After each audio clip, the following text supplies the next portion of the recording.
Peace and love, you beautiful miracles of a spiritual level of being. Nathan here from a spiritual level of being, and today I want to discuss El, also known as Elyon, Elohim, El Shaddai, also known as Adon Elim, or El Elyon. Now, he has similar names to Yahweh, and this is because Yahweh was once El's son, and the two have merged in together over a course of a period of time, years of persecution, to make Yahweh the one and only God.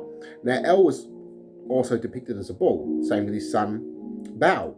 Now, according to ancient traditions, after the flood, El divided the 70 nations amongst his children, which were 70 children all up.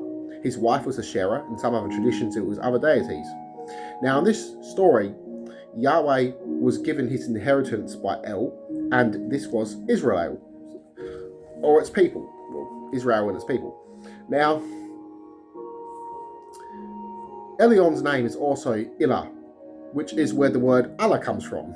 And this is again goes back to when they've merged these deities in together.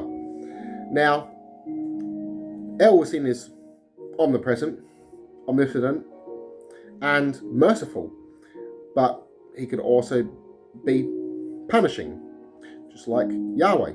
Now, his counterpart in other cultures are like Zeus, Cronus, Anu, Enlil, which is Mesopotamian.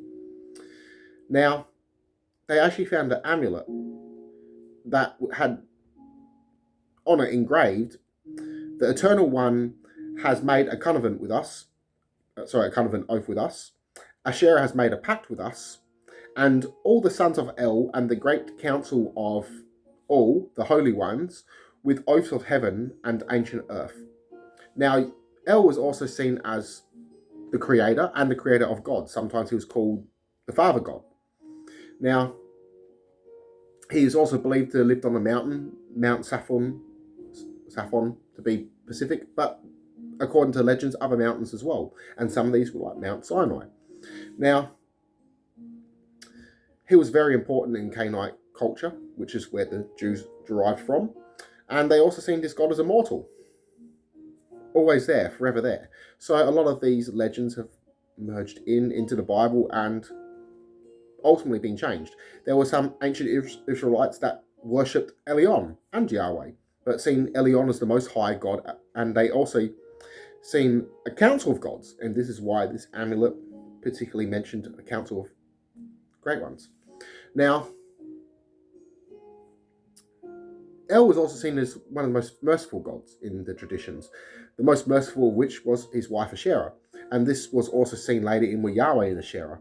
So the balance of the two. So Yahweh also being, in a sense, a warrior deity, and Asherah being a fertility goddess. So goddess of love and healing, and Yahweh, in a sense, was the power behind it, in a sense, and Asherah would even often urge Yahweh to forgive. So these sort of traditions have all merged in from all these other cultures. And a lot of what we know about El has also been lost to time through persecutions, fires, and natural disasters, mice even, and all this sort of stuff has taken damage. So we only have mostly little scriptures here and here, a few manuscripts, a few clay tablets, maybe an artifact here and here, like the amulet I just mentioned. So it's interesting when you go right back and you start looking at these sort of cultures, and you ultimately see where the Bible has derived from. So peace and love, everyone. I love you all. Connect to one mind and soul. Namaste.